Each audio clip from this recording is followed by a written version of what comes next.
현재 대마도에 심상치 않은 일이 벌어지고 있습니다. 현재 대마도 섬 내에서는 태극기가 펄럭이고 애국가가 울려 퍼지며 거의 한국과 다름없는 분위기가 펼쳐지고 있기 때문인데요. 그리고 더 놀라운 점은 일본 정부는 이를 막기 위해 수단과 방법을 가리지 않고 있지만 오히려 대마도 주민들이 발벗고 나서 이를 자발적이고 강경하게 유지하고 있다는 점인데요. 이러한 상황에 유엔 긴급조사단까지 대마도에 파견왔고 결국 그들은 대마도 주민들이 꺼낸 충격적인 대마도 기밀 서류를 확인한 뒤 믿지 못할 결정까지 내리게 되었다고 합니다. 그렇다면 현재 대마도에서는 대체 무슨 일이 일어나고 있는 것이며 대마도 주민들이 원하는 대로 대마도가 한국으로 귀속될 수 있을지 자세한 내용 살펴보도록 하겠습니다. 안녕하세요. 제 이름은 후지타 켄지입니다. 저는 대마도에서 나고 자라 3대째 어부의 삶을 이어가고 있습니다. 이 작은 섬에서 사는 사람들의 삶은 대개 바다의 리듬을 따릅니다. 파도가 잔잔하면 마음도 잔잔하고 폭풍이 몰아치면 삶도 거칠어지는 법이죠. 저는 제 어선 료마루 호의 조타실에 서서 잔잔한 새벽 바다를 마주하고 있었습니다. 동이 트기 직전의 푸른 새벽은 늘 그랬듯 평화로웠죠. 선장님, 오늘 새벽 공기가 참 좋습니다. 부선장 야마모토가 갓 끓인 따뜻한 커피를 건네며 말했습니다. 그는 30년 넘게 저와 함께 배를 탄 동료죠. 우리는 눈빛만 봐도 서로의 생각을 읽을 수 있을 정도예요. 그러게 말이에요. 오늘은 만선할 기분이군요. 그러나 이러한 여유로움도 잠시, 오전 6시가 조금 넘었을까. 아침 식사를 준비하던 아내 유키가 무전기로 저를 부르더군요. 여보, 지금 해무가 너무 짙어요. 앞이 제대로 안 보일 정도예요. 유키는 목소리에 걱정이 가득했습니다. 새벽 바다의 해무는 흔한 일이었지만 유키는 늘 범상치 않은 예감을 가진 여자였어요. 걱정 마, 유키. 고통이 트면 거칠 거야. 오늘 조업 잘 끝내고 곧 돌아갈게. 저는 대수롭지 않게 대답했지만 무전을 끊고 다시 조타실 창밖을 보자 유키의 말이 농담이 아니었음을 깨달았습니다. 해무는 단순히 짙은 정도가 아니었거든요. 마치 세상이 숨겨야 할 무언가를 감추기 위해 바다가 내뿜는 거대한 장막 같았죠. 정말로 보기 드문 짙은 해무였습니다. 그리고 바로 그 순간 레이더 화면이 번쩍이며 경고 신호를 띄웠습니다. 선장님, 저거 보세요. 저게 뭡니까? 야마모토가 소름 끼친다는 듯 레이더를 가리켰습니다. 섬 북쪽에서부터 전례 없는 규모의 선단이 빠른 속도로 접근하고 있었어요. 20척, 아니 30척은 넘어 보였습니다. 일반 어선이 아니야. 선형과 속도가 너무 커. 그리고 저렇게 집단으로 움직인다고? 이건 조업이 아니야. 저는 직감적으로 깨달았습니다. 그들이 아무리 어선처럼 위장하고 있다 해도 저 압도적인 규모와 비정상적인 움직임은 단순한 불법 조업 선박이 아님을 말해주고 있었거든요. 마치 군사적인 포위망처럼 그들은 대마도 해역을 반원 형태로 에워싸기 시작했습니다. 모두에게 긴급 철수 명령을 내리세요. 빨리, 전속력으로 항구로 돌아갑시다. 저는 다급하게 무전기를 잡고 섬 주변에서 조업하던 모든 동료 어선들에게 철수 명령을 내렸다. 하지만 대답은 희미하거나 아예 들리지 않았습니다. 정말 이상하게도 주변 통신 상태가 급격히 불안정해지고 있었기 때문이었습니다. 선장님, 통신이 잘 안 들립니다. 중국 배들이 벌써 우리 쪽 포위망 안으로 들어왔어요. 야마모토의 얼굴이 새파랗게 질렸습니다. 중국은 정말로 무슨 무지막지한 미친 짓을 할지 모르는 세력이었기에 그가 그렇게나 공포에 질리는 건 어찌 보면 당연했어요. 그렇게 저는 조타 핸들을 급격히 꺾어 료마루 호를 항구 쪽으로 돌렸습니다. 하지만 이미 늦었어요. 마치 먹이를 노리는 늑대떼처럼 중국 선박들은 섬을 향해 좁혀드는 포위망을 완성하고 있었거든요. 심장이 쿵쾅거렸습니다. 그들의 움직임은 우리가 평생 겪어왔던 단순한 어업 분쟁과는 차원이 달랐어요. 이유는 모르겠지만 그들은 정말로 우리를 완전히 박살내기 위해 접근하는 것 같았거든요. 그리고 이윽고 저는 두 눈으로 충격적인 장면을 목격하게 됩니다. 중국 선박들 중 가장 크고 선두의 섬 몇 척이 뱃머리를 멈추더니 어로 행위를 하는 대신 배의 측면에 설치된 크레인을 조심스럽게 작동시키기 시작했거든요. 크레인이 들어 올린 것은 그물이나 어구 따위가 아니었습니다.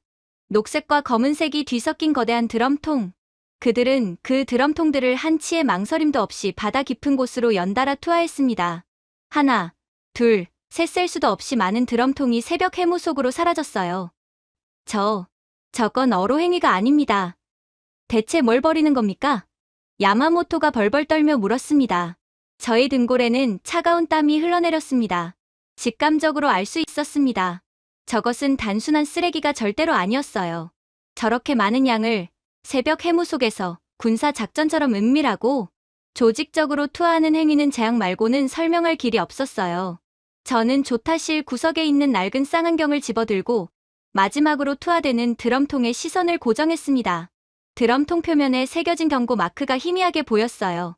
이것은 숨이 턱 막혔습니다. 평생을 평화롭게 살아온 이 작은 섬바다에 지금 전쟁의 서막이 펼쳐지고 있었거든요. 야마모토, 어서 수심 측정 장비와 간이 해양 분석 장비를 최대치로 가동해 주십시오. 저 드럼통들이 어디까지 가라앉는지, 그리고 해저에서 어떤 물질을 내뿜는지 확인해야 합니다. 우리는 서둘러 낡았지만 믿음직한 해양 장비들을 가동했습니다. 수심 50m 지점에서 드럼통 하나가 걸려들었습니다.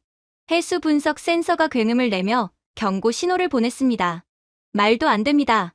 선장님, 이 수치를 보세요. 세슘 137과 스트론튬 90이 검출되었습니다. 그것도 엄청난 고농축입니다. 야마모토는 손에 쥔 종이를 보며 거의 울먹였습니다. 그 종이에 찍힌 숫자는 우리 어민들이 가장 두려워하는 방사능 수치였습니다. 드럼통들이 고농축 핵폐기물임을 알 수 있었습니다. 중국인들은 지금 일본 영해에 그들의 핵찌꺼기를 무단으로 던져대고 있었던 거였죠. 저는 무거운 침묵 속에서 동료 어선들에게 무전을 띄웠습니다. 통신이 불안정했지만 비상 채널은 간신히 연결되었습니다. 코바야시, 타나카, 모두 내 말을 들어주십시오. 그들이 버리는 것은 고농축 핵폐기물입니다. 이것은 단순한 불법 조업이 아닙니다. 이 섬을, 우리 모두를 수십 년, 수백 년간 죽이려는 환경 테러입니다. 동료 어선 코바야시의 쉰 목소리가 들려왔습니다. 켄지, 이건 침략입니다. 우리가 평생 지켜온 이 바다를 영원히 파괴하려는 짓입니다.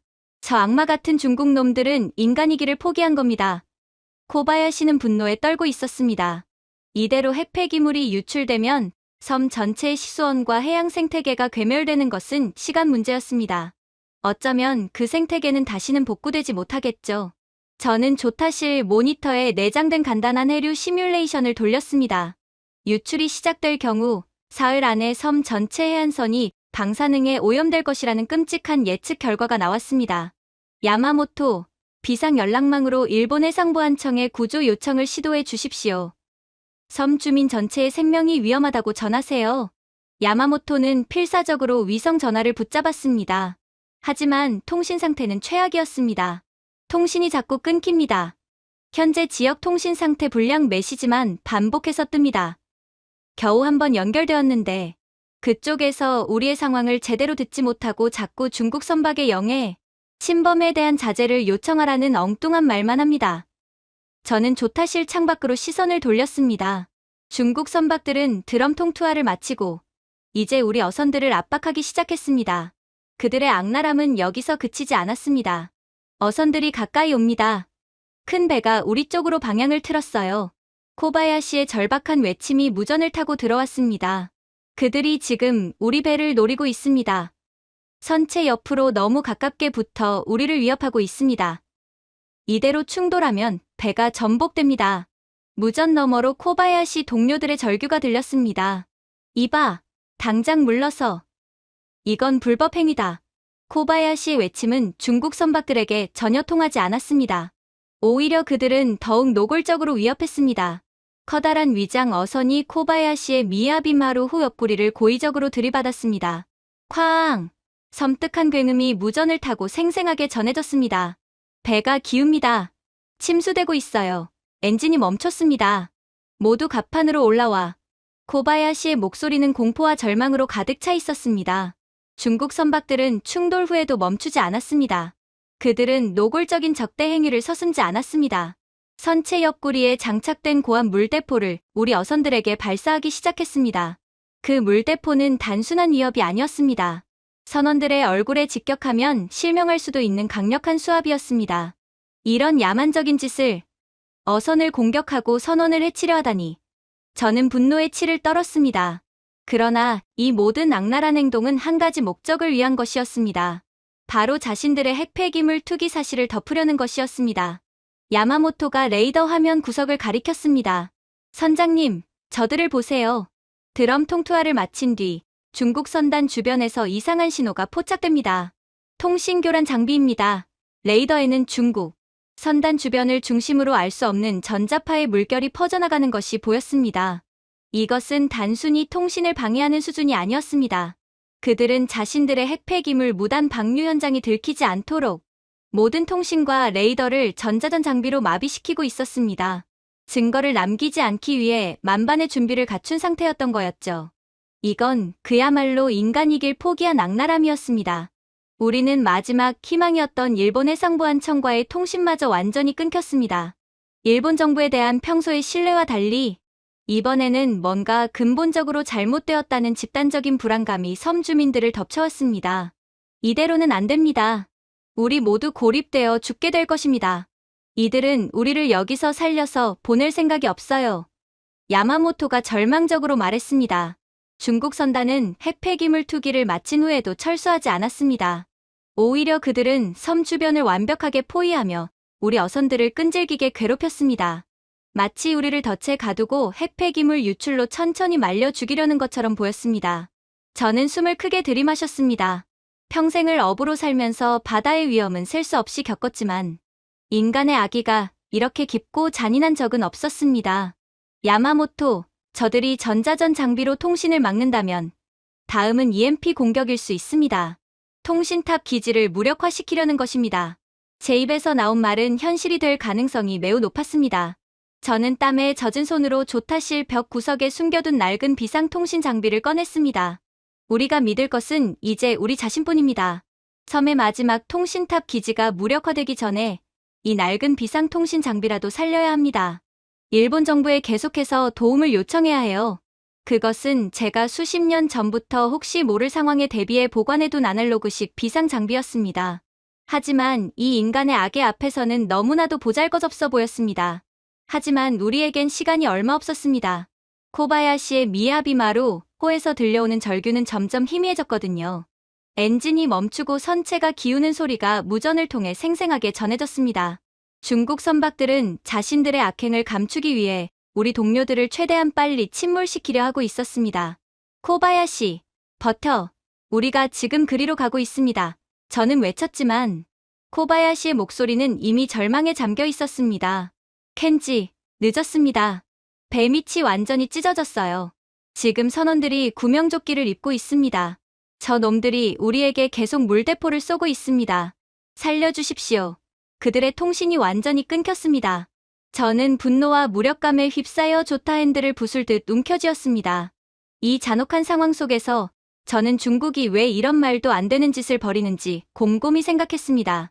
단순한 어업권 분쟁을 넘어선 행동이었습니다. 야마모토, 저들이 왜 하필 이 외딴 대마도 해역에 핵폐기물을 버리는 걸까요? 야마모토는 침을 삼키며 레이더 화면을 응시했습니다. 선장님, 지도를 자세히 보십시오. 대마도 근해는 일본 본토의 해류와 한국의 해류가 만나는 지점입니다. 동시에 해저 지형이 깊고 복잡해져 탐사가 어렵습니다. 그의 말이 이어졌습니다. 아마도 중국은 자국 내 핵폐기물 저장 시설 포화 문제를 해결하려 했을 겁니다. 공해상 투기는 국제법상 금지되어 있지만 이곳은 지정학적으로 가장 은폐하기 좋은 최적의 장소인 겁니다. 일본 영해이면서도 일본 정부의 감시가 소홀한 곳, 게다가 이곳에 폐기물을 투하하면 방사능 확산은 일본 본토보다 한국과 우리 대마도에 더 치명적일 수 있습니다. 그들은 국제적인 비난을 피하고 자신들의 환경 문제를 은밀히 해결하려 한 겁니다. 야마모토의 분석에 저는 소름이 돋았습니다. 그들은 단순한 악당이 아니라 치밀하게 계산된 환경 테러를 저지른 것입니다. 그리고 이 모든 악행을 목격한 우리를 제거하고 일본 정부가 쉬쉬할 것을 미리 계산한 것입니다. 바로 그때 무전기가 다시 켜지며 날카로운 통신음이 들렸습니다. 미야비마루호, 응답하십시오. 긴급 구조 요청을 확인했습니다. 한국해경 소속 특수구조선 해울 7호입니다. 침몰 예상 좌표로 전속력 접근 중입니다. 저는 제 귀를 의심했습니다. 한국해경. 일본 해상보안청이 아니라 한국이었습니다. 야마모토, 들었습니까? 한국 해경이 온답니다. 선장님. 하지만 그들이 어떻게 이 상황을 알았을까요? 일본 정부는 통신이 불안정하다고 무시했는데 저 역시 의문이었습니다. 그들이 이 절박한 위기 상황을 어떻게 파악했는지 알 수 없었습니다. 그때 레이더 화면에 코바야시의 미야비마루호 근처에 아주 작은 점이 깜빡이는 것이 보였습니다. 저것은 우리 배에 달았던 비콘 신호입니다. 한국 해경이 그 신호를 따라오고 있습니다. 야마모토가 소리쳤습니다. 2년 전 한국에서 기술 협력 차원에서 인근 해역에서 조난당할 때를 대비해 우리 어선들에게 GPS 기반의 저전력, 비콘 시스템을 시범적으로 설치해준 적이 있었습니다. 일본 정부가 아닌 한국의 민간 기술 지원이었습니다. 당시에는 쓸데없는 기술이라고 무시했지만 지금 이 순간 그 작은 장치가 우리 동료들의 생명을 구원하고 있었습니다. 여기는 한국입니다. 저희는 당신들의 조난 신호를 수신했습니다. 수면 위생존자들의 체온과 움직임을 AI 드론으로 분석했습니다. 지금 바로 구조에 착수합니다. 무전을 통해 들려오는 한국 해경대원의 목소리는 침착하고 단호했습니다. 그들은 이미 현장 상황을 기술적으로 완전히 파악하고 있었습니다. 무능한 일본 정부가 통신 불량을 핑계로 외면한 사이 한국은 첨단 기술을 이용해 위기 상황을 감지하고 있었습니다. 곧이어 해무를 찍고 한국 특수구조선 해울 7호의 거대한 선체가 나타났습니다. 해울 7호는 일반적인 해경선이 아니었습니다. 5,000톤급의 압도적인 위용을 자랑하며 측면에는 복잡한 구조 장비들이 장착되어 있었습니다. 무엇보다 그 배의 등장 자체가 중국 선단에게 거대한 압박을 주었습니다. 중국 선박들은 자신들의 핵폐기물 투기 현장에 제3국, 그것도 한국의 최첨단 구조선이 나타나자 잠시 멈칫했습니다. 그 틈을 타 해울 7호가 침몰 직전에 미야비마루호로 빠르게 접근했습니다. 코바야시의 배는 이미 선체가 45도 이상 기울어져 언제 완전히 전복될지 모르는 위기였습니다. 구조 헬기, 투입, 수중 구조 요원, 5초 내 잠수, 한국 해경대장의 명령이 무전을 통해 울려 퍼졌습니다. 해울 7호의 갑판에서는 무인 수상 드론이 물살을 가르며 침몰 어선 쪽으로 빠르게 이동했습니다. 드론에는 자동 구명 튜브가 장착되어 있었습니다. 한국은 정말 모든 것을 최첨단 기술력으로 무장하고 있었죠. 이건 낡아빠진 아날로그식 장비만을 사용하는 일본 해경과는 차원이 다른 기술 수준이었습니다. 생존자들, 구명 튜브를 잡으십시오. 우리가 여러분을 건져 올릴 것입니다. 한국 구조대원들의 외침이 들려왔습니다. 이미 물에 빠져 추위에 떨고 있던 코바야시와 그의 선원들이 절망 속에서 그 소리를 듣고 힘을 냈습니다. 고맙습니다. 살려주십시오. 코바야시의 목소리가 다시 들려왔습니다. 저는 눈물이 핑 돌았습니다. 우리를 버린 나라 대신 국적을 따지지 않고 달려와 준 이웃나라의 구조였습니다. 해울 7호는 거대한 크기에도 불구하고 놀라운 기동력을 보여주었습니다. 침몰 어선과 중국 선박들 사이를 정확히 가로막으며 코바야시의 선원들을 보호했습니다. 중국 선박들에게 경고합니다. 지금 즉시 구조 구역에서 이탈하십시오. 이곳은 인도주의적 구조작전 지역입니다. 어떠한 방해 행위도 용납되지 않을 것입니다. 한국 해경대장은 단호하게 중국 선단에게 경고했습니다. 중국 선단은 한국 해경선의 압도적인 존재감에 주춤했습니다. 일본 정부는 무서워서 감히 대항하지 못했던 중국이었지만 한국은 전혀 겁내지 않고 오히려 역으로 압박을 하고 있었죠. 우리는 인류애를 지키기 위해 왔습니다. 바다에서는 국적이 중요하지 않습니다. 모든 생명은 소중합니다. 저는 무전기 너머로 들려오는 한국 해경대장의 독백을 들었습니다. 그것은 단순한 말이 아니었습니다. 국경보다 인간의 생명을 우선시하는 한국의 정신이었습니다.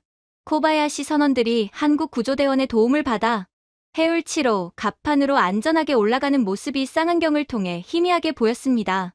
그들이 구조되는 순간 미야비마루호는 결국 차갑게 기울어 바닷속으로 완전히 침몰했습니다. 조금만 늦었더라면 사상자가 발생했을 아찔한 순간이었습니다. 저는 료마루호의 조타실에 기대어 눈을 감았습니다. 일본 정부의 무능과 외면 속에서 우리는 완전히 버려진 존재였습니다. 하지만 그 절망의 순간 한국이라는 이름의 희미한 불빛이 수평선 너머에서 기적처럼 나타났습니다. 이 은혜를 이 섬 주민들은 영원히 잊을 수 없을 것입니다. 그리고 마침내 한국 특수구조선 해울 7호가 우리 마지막 동료들까지 모두 구출해내는 순간 중국 선단은 격렬하게 반발했습니다. 그들은 자신들의 악행이 제3국의 개입으로 발각될까 두려워했습니다. 곧바로 중국의 위장 어선 두 척이 해울 7호를 향해 위협적으로 뱃머리를 돌렸습니다. 저 놈들 미쳤습니다. 해경선에 충돌하려 합니다. 야마모토가 소리쳤습니다. 중국 선박들은 자신들이 어선이라는 위장을 이용해 무력을 행사하려 했습니다. 자신들이 먼저 공격했음에도 결국 한국 해경이 아무런 무장도 되어 있지 않은 선량한 어선을 공격했다며 날조를 해대겠죠. 일본이었다면 아마도 충돌을 피하기 위해 물러섰을 겁니다. 우리를 버렸던 일본 정부의 무능함이 머릿속을 스쳤습니다. 하지만 한국 해경은 달랐습니다. 해울 7호의 브릿지에서 들려온 한국 해경 대장의 목소리는 흔들림이 없었습니다. 중국 선박들에게 최종 경고한다. 무력 사용 시 정당방위 원칙에 따라 즉각 대응할 것이다. 속도를 낮춰라. 경고에도 불구하고 중국 선박들은 속도를 줄이지 않았습니다. 덩치 큰 어선이 전속력으로 달려드는 모습은 마치 둔탁한 흉기와 같았습니다. 침몰 직전의 공포가 우리 료마루호까지 전해졌습니다. 바로 그 순간 해울 7호의 선체 측면에서 놀라운 광경이 펼쳐졌습니다. 선장님, 보세요. 선체 옆에서 뭐가 나왔습니다. 해울 7호의 특수 경납고가 열리더니 두 대의 소형 고속정이 엄청난 속도로 튀어나왔습니다. 그것들은 단순한 고속정이 아니었습니다. 선체가 특수 충격 흡수 소재로 덮여 있었고 마치 물 위를 날아다니는 듯한 민첩성을 보였습니다. 저건 한국의 비호급 근접 방어정입니다. 일본 해상보안청에는 없는 최신 복합 선체 기술이 적용된 배입니다. 야마모토가 감탄하며 말했습니다. 비호급 방어정은 중국 위장 어선의 진로를 정확하게 예측하고 차단했습니다. 충돌 직전 방어정은 순식간에 수평으로 선체를 틀어 중국 선박의 항로를 봉쇄했습니다. 충돌은 발생하지 않았지만 중국 선박들은 기습적인 차단에 당황하며 속도를 급격히 줄여야 했습니다. 정말 압도적인 기술력이었고 저는 한국은 어느 틈에 이런 무지막지한 기술력을 쌓아올린 건가 싶어 경악을 할 수밖에 없었죠. 그러나 중국 선박들은 멈추자마자 다시 고한 물대포를 쏘며 저항했습니다. 그러나 이번에는 한국 해경이 완벽하게 반격했습니다. 대응 사격 실시, 방어 목적의 저주파, 음파 제어 장치 작동, 해울 7호의 갑판에서 특수 음파 장비가 작동하자 중국 선박들의 선체와 갑판에 견딜 수 없는 진동이 발생했습니다. 중국 선원들은 머리를 감싸 쥐고 비명을 질렀습니다. 이 장비는 선박 자체의 기능을 마비시키지 않으면서도 선원의 행동을 제약하는 한국의 비살상 제압 기술이었습니다. 저것이 바로 한국의 음향 제어 기술입니다. 인간을 해치지 않고 상대를 무력화시킵니다. 중국의 피해자 코스프레도 절대로 통하지 않겠죠? 저놈들 정말 상대 잘못 골랐네요. 그러나 한편으로는 슬프군요. 일본은 아직 저런 기술이 없거든요. 저는 입을 다물 수가 없었습니다. 일본의 순시선은 낡은 선체를 가지고 물대포나 경고 방송밖에 할 수 없었습니다. 하지만 한국은 달랐습니다. 압도적인 기술력과 자신감이 그들의 행동에서 뿜어져 나왔습니다. 중국 선단은 삽시간에 제압당했습니다. 그들은 자신들이 상대하는 것이 단순한 해경선이 아님을 깨달았습니다.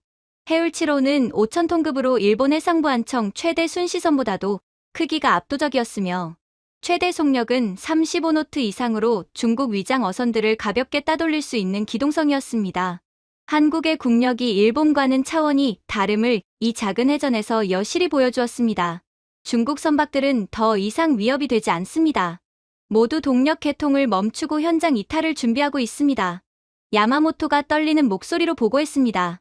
중국 선단은 결국 완전히 패배하고 핵폐기물을 버리고 도주하려는 악랄한 시도마저 실패로 돌아갔습니다. 이후 한국 해경은 코바야시의 선원들을 구출하는 것에 그치지 않았습니다.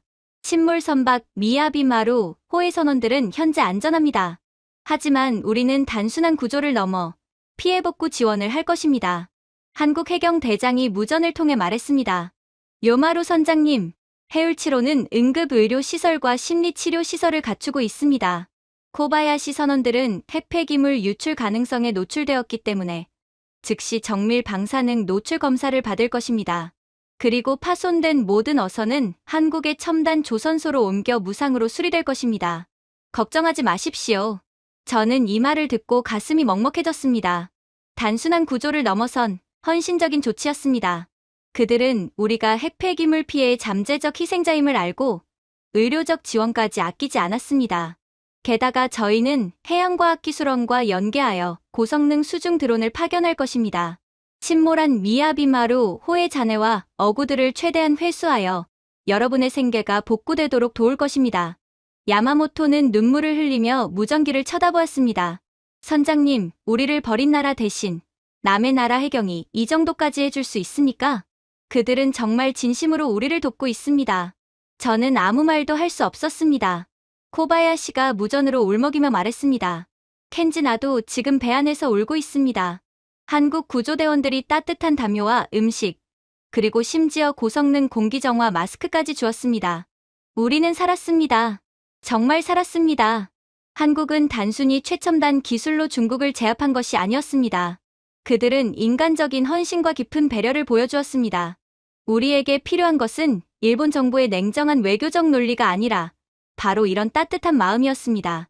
그러나 한국 해경 해울 7호가 우리 동료들을 구조하고 중국 선박들을 물리치는 데 성공했지만 그것은 바다 위에서의 승리일 뿐이었습니다.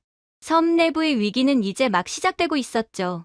중국 선단이 우리를 포위하며 가동했던 전자전 장비는 단순한 통신 교란이 아니었습니다. 그들의 진짜 목표는 대마도라는 섬 전체의 심장을 멈추는 것이었습니다. 선장님, 하늘을 보세요.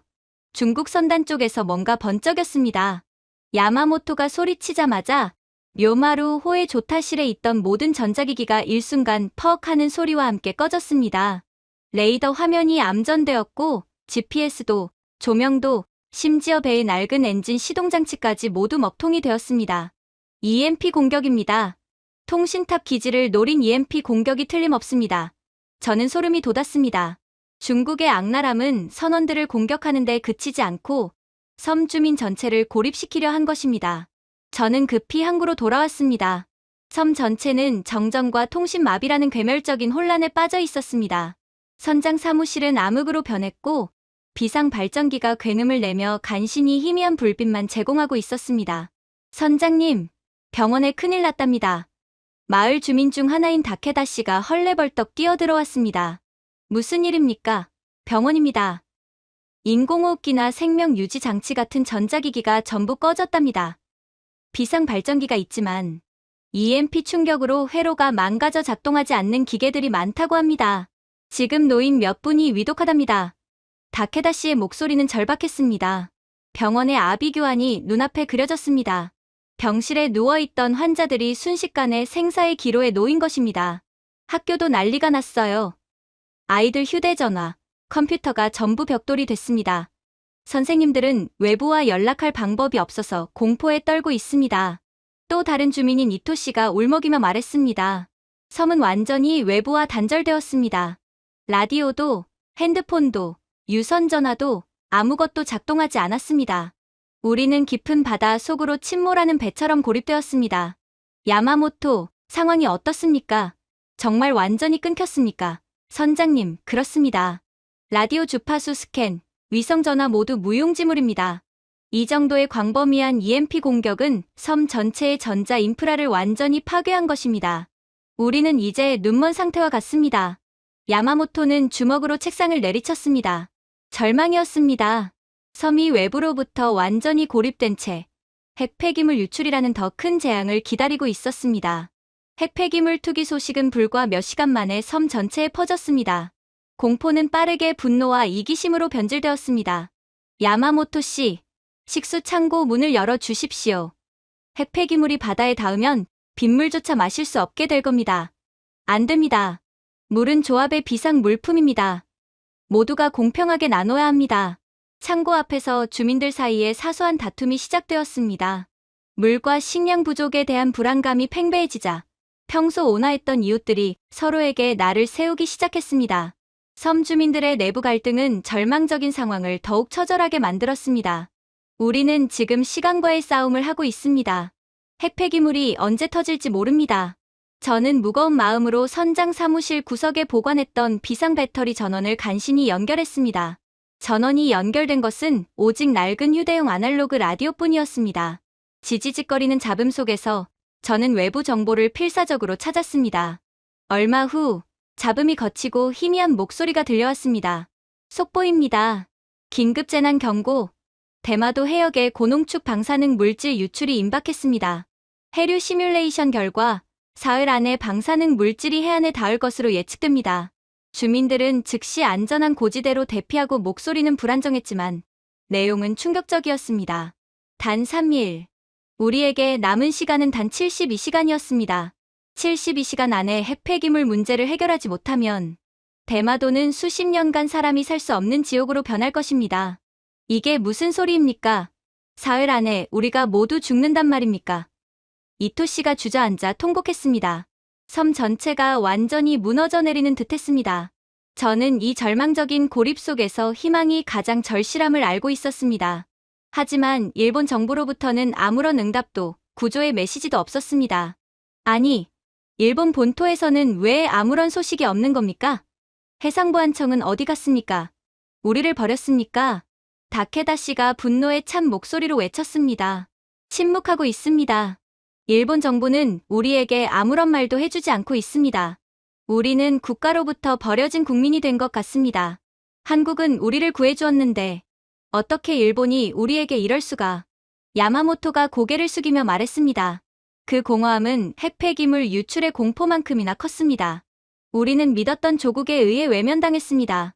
저는 심호흡을 했습니다. 이대로 무너질 수는 없었습니다. 저는 벽장 깊숙한 곳에 보관해 두었던 낡은 아날로그 위성통신 장비를 꺼냈습니다.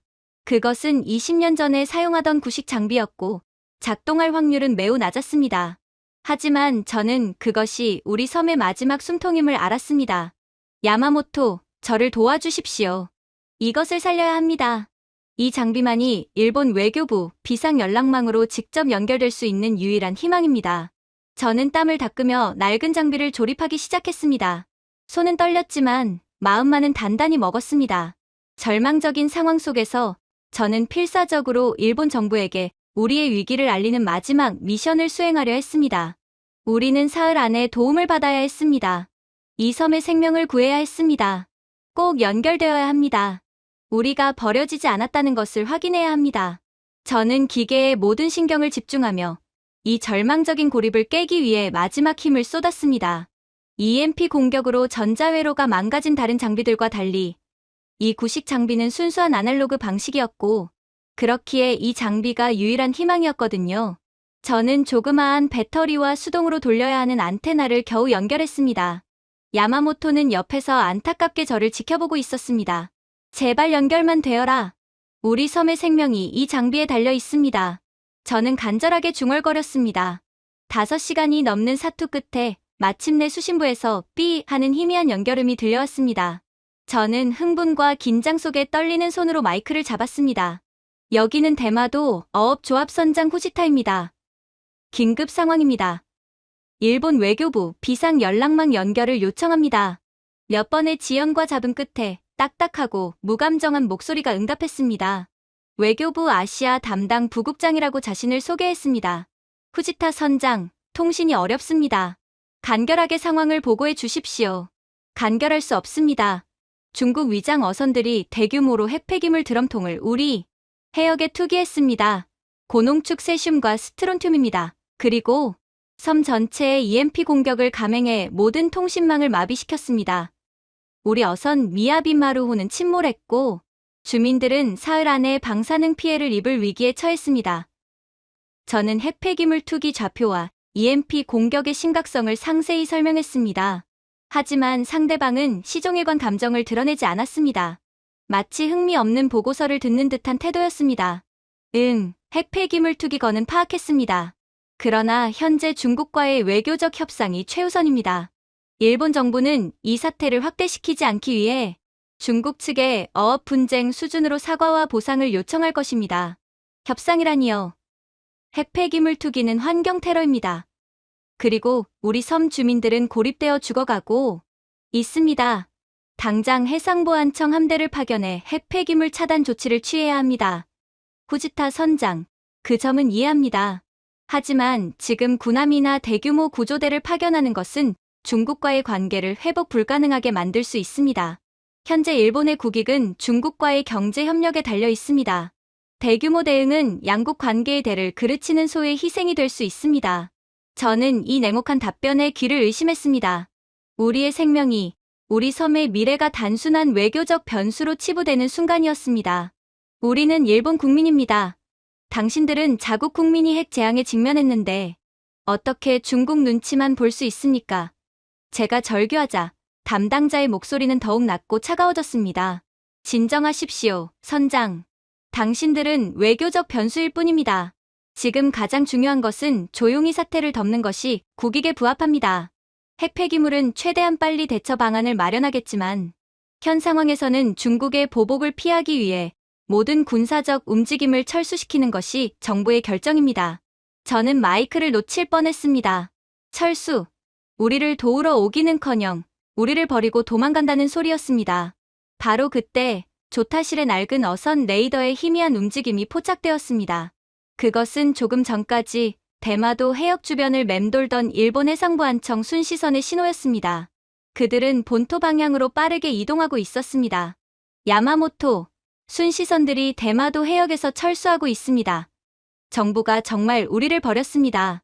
야마모토의 얼굴은 분노로 일그러졌습니다. 섬 주민들은 집단적인 배신감을 느꼈습니다. 이후 들려온 외교부 담당자의 말은 실소가 터져나올 정도였습니다. 후지타 선장, 저희가 조용히 철수하는 이유는 중국 측에서 현재 해역에 출몰하는 어선들이 일본 정부가 통제하지 못하는 무장 선박일 가능성을 제기했기 때문입니다. 따라서 저희는 상황 오판을 막기 위해 철수하는 것입니다. 주민들께는 정부의 자발적 자제 요청을 전달해 주십시오. 자발적 자제? 자국 어선들이 파괴당하고 있는데 오히려 무장 선박으로 몰릴까봐 도망치는 어처구니 없고 열악한 핑계였습니다. 그들은 우리를 지킬 능력도 의지도 없었습니다. 중국에 대한 굴종과 무기력함이 이토록 적나라하게 드러나는 순간이었습니다. 저는 마이크를 움켜쥐고 통신 장비를 끄지 않은 채 사무실 밖으로 나왔습니다. 동료 어부 타나카가 창고 앞에서 분노에 떨고 있었습니다. 무전이 끊겨서 이상하다 싶더니 정말 우리를 버린 거였어. 정부는 우리를 지키는 대신 그저 거래의 대상으로 생각한 거야. 타나카는 손에 쥐고 있던 무전기를 바닥에 집어 던지며 절규했습니다. 무전기는 산산조각 났습니다. 이제 됐습니다. 우리를 버린 나라에 더 이상 충성할 이유가 없습니다. 이때 섬을 포위했던 중국 선박들이 다시 움직이기 시작했습니다. 그들은 일본 순시선의 철수와 일본 정부의 무대응을 확인한 것입니다. 그들은 우리 어선들을 향해 조롱하듯 백고동을 울렸습니다. 그리고 그들은 바다 위에 남아있던 몇 척의 작은 어선들을 고의적으로 파괴하기 시작했습니다. 한국도 갖겠다. 일본도 무대응으로 일관하겠다. 이젠 보복이 시작된 거였죠. 그들이 던진 쇠갈고리가 어선의 갑판을 찢었고 고압 물대포가 조타실 유리창을 박살냈습니다. 잔인함의 극치였습니다. 섬 주민들은 극한의 무력감을 느꼈습니다. 우리를 지켜줄 정부는 사라졌고 우리는 악당들의 조롱과 공격에 고스란히 노출되었습니다. 저는 다시 사무실로 돌아와 통신장치를 부수려 했습니다. 이런 통신이 무슨 소용이란 말입니까? 차라리 통신이 없었더라면 희망이라도 가질 수 있었을 텐데. 이 냉혹한 진실을 들으니 저는 통신장치를 향해 손을 뻗는 순간 야마모토가 소리쳤습니다. 선장님, 잠깐만요. EMP 공격에도 불구하고 저게 뭡니까? 레이더에 아주 희미한 신호가 잡혔습니다. 낡은 어선 레이더. 화면 구석에 꺼지지 않고 남아있던 희미하고 빠르게 움직이는 점 하나가 깜빡이고 있었습니다. 그것은 일본 순시선이 아니었습니다. 중국 선박들의 움직임과는 비교할 수 없는 비정상적인 속도였습니다. 절망의 나락에서 저는 정체불명의 그 신호를 붙잡았습니다. 어쩌면 버려진 우리 섬을 향해 오는 마지막 희망일지도 모른다는 생각에 저는 통신장치를 부수는 것을 멈췄습니다. 이것은 무엇일까요? 저희를 외면한 일본 정부가 아닌 다른 누군가가 우리에게 오고 있는 것일까요? 저는 떨리는 목소리로 속삭이며 그 희미한 레이더 신호에 모든 희망을 걸었습니다. 그리고 그들에게 연결을 시도하는 동안 우리는 레이더 신호의 움직임을 분석했습니다. 야마모토, 저 신호의 속도가 어떻습니까? 측정해 보십시오. 선장님, 믿을 수가 없습니다. 평균 속도가 50노트를 넘습니다. 일반 상식을 초월하는 속도입니다. 우리 어선은 전속력으로 달려도 15노트 정도인데 말입니다. 야마모토는 경악했습니다. 50노트 이상의 속도라면 그것은 군함이거나 최첨단 기술이 집약된 특수정임이 분명했습니다. 일본 해상보안청의 순시선 중에도 그 정도 속도를 지속적으로 낼 수 있는 배는 극히 드물었습니다. 애초에 그들은 우리를 버리고 도망갔지만 말입니다. 저 속도는 일본 해상보안청이 자랑하는 그 어떤 순시선도 낼 수 없는 속도입니다. 게다가 저렇게 빠르면서도 레이더에 열 추적 신호가 거의 잡히지 않습니다. 저건 스텔스 기능까지 갖춘 배일 수 있습니다. 야마모토의 분석에 저는 흥분했습니다. 대체 저 배의 정체는 무엇일까요? 제발 우리 편이길 바라는 수밖에 없었습니다. 저는 쌍안경을 들고 수평선을 주시했습니다. 수평선과 해무가 만나는 경계에서 마침내 물살을 가르며 달려오는 압도적인 유용을 가진 선체의 실체가 드러나기 시작했습니다. 그것은 길고 날렵한 형태의 고속정이었습니다. 햇빛에 반사되어 번쩍이는 선체는 일반적인 철선이 아닌 특수 경량합금 소재로 만들어진 듯했습니다. 파도를 가르는 모습이 마치 물 위를 미끄러지듯 유려했습니다. 일본의 둔탁하고 낡은 순시선과는 비교 자체가 불가능한 기술력이었습니다. 와, 저걸 보세요. 저게 정말 배입니까? 마치 SF 영화에서나 보던 함선 같습니다. 다케다 씨가 옆에서 중얼거렸습니다. 저는 필사적으로 쌍안경에 초점을 맞췄습니다. 고속정의 선수 부분에 선명하게 새겨진 정체불명의 문양이 보였습니다. 그것은 전통적인 용의 모습과 첨단적인 기계의 문양이 결합된 듯한 독특한 마크였습니다. 이때 낡은 위성통신 장비에서 잡음과 함께 목소리가 들려왔습니다. 대마도 어업조합선장 후지타 켄지 씨, 응답하십시오. 우리는 한국의 블루 드래곤 팀입니다. 현재 귀하의 섬에 접근 중입니다. 블루 드래곤. 그들이 스스로를 소개했습니다. 야마모토는 레이더 화면을 분석하던 중 더욱 놀라운 사실을 발견했습니다. 선장님, 이 레이더 신호를 해독해 봤습니다. 이 배가 사용하는 통신 방식은 일반 위성통신이 아닙니다. 이건 한국에서 독자적으로 개발했다는 양자통신 기술을 사용하는 것 같습니다. EMP 공격을 완벽하게 회피하고 있습니다. 한국의 양자통신 기술은 세계 최강 수준이라는 소문을 들어 알고 있었습니다. 중국의 EMP 공격이 모든 통신망을 마비시켰음에도 이 블루 드래곤 팀은 한국의 첨단 기술 덕분에 우리와 통신할 수 있었던 것입니다. EMP 공격을 완벽하게 무력화시키는 이 기술력은 일본의 해상 기술을 압도하고도 남았습니다. 저들은 그냥 해경이 아닙니다. 저건 한국의 민간 군 협력 특수 구조단일 수 있습니다. 군사급의 기술력을 가지고 있지만 활동은 인류애를 기반으로 하는 특수 조직입니다.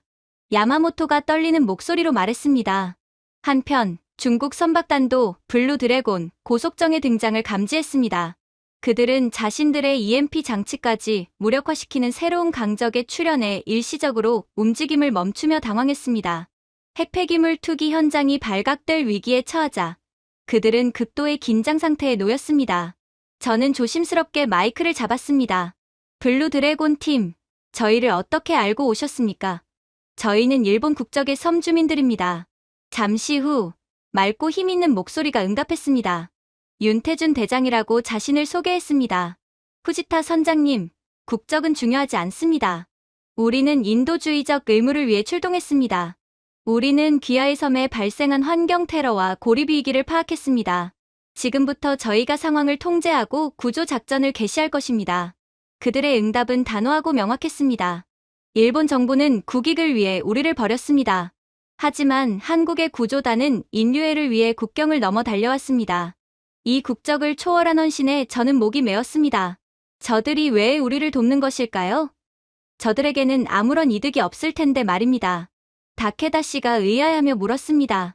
저는 깊은 숨을 내쉬고 고속정이 점점 가까워지는 수평선을 바라보았습니다. 그들은 우리가 가장 절망했을 때 나타났습니다. 우리를 버린 나라가 아닌 국적을 묻지 않는 이웃이 온 것입니다. 저들에게는 우리가 일본 국민이라는 사실이 중요하지 않은 겁니다.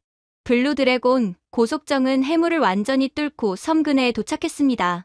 압도적인 속도와 위용, 그리고 특수합금 선체의 강인함은 중국 선단에게 명백한 경고가 되었습니다. 윤태준 대장님, 저희는 지푸라기라도 잡는 심정으로 구조를 요청합니다. 저희를 저희 섬을 살려주십시오. 저는 울음을 참으며 마이크에 속삭였습니다. 걱정하지 마십시오, 선장님. 저희는 인류의 바다를 지키기 위해 왔습니다. 이제 저희에게 맡기십시오. 윤태준 대장의 목소리는 저에게 국가에 대한 새로운 질문을 던졌습니다. 진정한 국가는 무엇일까요? 국민의 생명보다 외교적 이익을 우선시하는 나라일까요? 아니면 국경을 넘어 위험에 처한 이웃에게 헌신적인 도움의 손길을 내미는 나라일까요? 저는 그 답을 알고 있었습니다. 우리의 희망은 이제 수평선 너머에서 온 푸른 용에게 달려 있었습니다.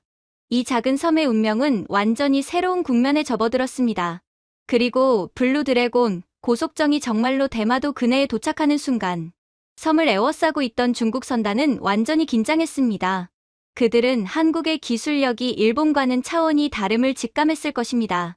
핵폐기물 투기라는 악랄한 계획이 발각될 위기에 처하자 그들의 악행은 더욱 노골적으로 변했습니다. 중국 선박들이 다시 움직입니다. 우리 쪽으로 방향을 돌리고 있습니다. 야마모토가 보고했습니다. 중국은 물리적인 방해를 통해 한국의 구조 작전을 막으려 했습니다. 하지만 블루 드래곤 팀은 한치의 망설임도 없었습니다. 윤태준 대장의 목소리가 무전을 통해 들려왔습니다. 중국 선단에게 경고한다. 핵폐기물 차단 작전을 방해하면 인류에 대한 중대한 범죄로 간주할 것이다. 10초 내로 후퇴하지 않으면 국제법에 따라 대응할 것이다. 동시에 고속정 갑판이 열리더니 놀라운 장비가 등장했습니다. 그것은 핵폐기물 투기라는 일본 정부가 무능하게 외면한 괴멸적인 위기 상황을 단숨에 해결할 한국의 비밀 병기였습니다. AI 딥러닝 해저 드론, 해모수 3호 출격 준비 완료. 핵폐기물 드럼통 봉쇄 작전 개시. 카운트다운 시작. 목표 시간 180초. 윤 대장이 군사 작전처럼 단호하게 명령했습니다. 180초. 저 거대한 재앙을 3분 안에 막겠다는 말입니까? 다케다 씨가 믿을 수 없다는 듯이 중얼거렸습니다. 해모수 3호는 상상했던 것보다 훨씬 매끄럽고 첨단적인 모습이었습니다. 마치 심해의 잠수함처럼 유선형이었고 표면은 특수한 코팅으로 덮여 있었습니다. 이 드론은 한국의 압도적인 인공지능 기술과 해양공학 기술의 결합체였습니다. 해모수 3호, 입수 완료. 수심 50m로 빠르게 하강. 드론은 물속으로 사라졌습니다. 이제 모든 것은 해모수 3호의 성능에 달려 있었습니다. 핵폐기물 드럼통은 해저의 진을 속에 묻혀 있었고 중국 선박들이 일으킨 부유물로 인해 시야는 극도로 혼탁했습니다. 이때 윤 대장의 목소리가 작전 상황을 설명해 주었습니다. 후지타 선장님, 해모수 3호는 테라헤르츠 비전 시스템을 사용합니다. 일반 음파나 광학으로는 볼 수 없는 혼탁한 해저에서도 폐기물, 드럼통 표면에 아주 미세한 균열을 정확히 찾아낼 수 있습니다. 테라헤르츠라니요. 그건 공항에 보안 스캐너에나 쓰는 기술 아닙니까? 그걸 해저에서 쓴다는 말입니까? 저는 경악했습니다. 이 기술은 물 분자의 간섭을 최소화하고 물질 내부를 투과하여 미세한 결함을 찾아내는 최첨단 방식이었습니다. 중국이 아무리 철저하게 은폐하려 했어도 한국의 기술 앞에서는 악랄한 계획이 투명하게 드러나는 순간이었습니다. 카운트다운 120초, 드럼통이 발견되고 해모수 3호는 가장 미세한 균열이 있는 지점에 정확히 접근했습니다. 균열이 발견되면 곧바로 방사능 물질이 유출될 수 있는 일촉즉발의 상황이었습니다. 중국 선박들은 상황이 심상치 않음을 깨닫고 최후의 발악을 시작했습니다. 그들은 해모수 3호가 투입된 해역에 갑자기 대규모 기뢰처럼 생긴 쇳덩이들을 던지기 시작했습니다. 드론을 물리적으로 파괴하려는 악랄한 행동이었습니다. 중국 선박이 방해물을 투하합니다. 해모수 3호, 긴급 회피 기동 실시. 무전 너머로 긴장감이 최고조에 달했습니다. 야마모토는 침을 삼키며 레이더를 지켜보았습니다. 해모수 3호는 AI 딥러닝을 통해 장애물의 경로를 0.1초 만에 예측하고 회피하고 있습니다. 저 쇳덩이들은 드론에게 전혀 영향을 주지 못하고 있습니다. 한국의 AI 기술은 중국의 악랄하고 인간이길 포기한 발악을 가볍게 무력화시키고 있었습니다. 중국이 아무리 더럽고 야만적인 수단을 동원해도 첨단 기술의 정교함을 이길 수는 없었습니다. 카운트다운 60초. 드론은 마침내 유출 지점에 도달했습니다. 이 순간은 대마도 전체의 운명이 결정되는 클라이맥스였습니다. 나노 복합 폴리머 실링 장치 작동, 액체 주입구 개방, 핵폐기물 유출 봉쇄 개시.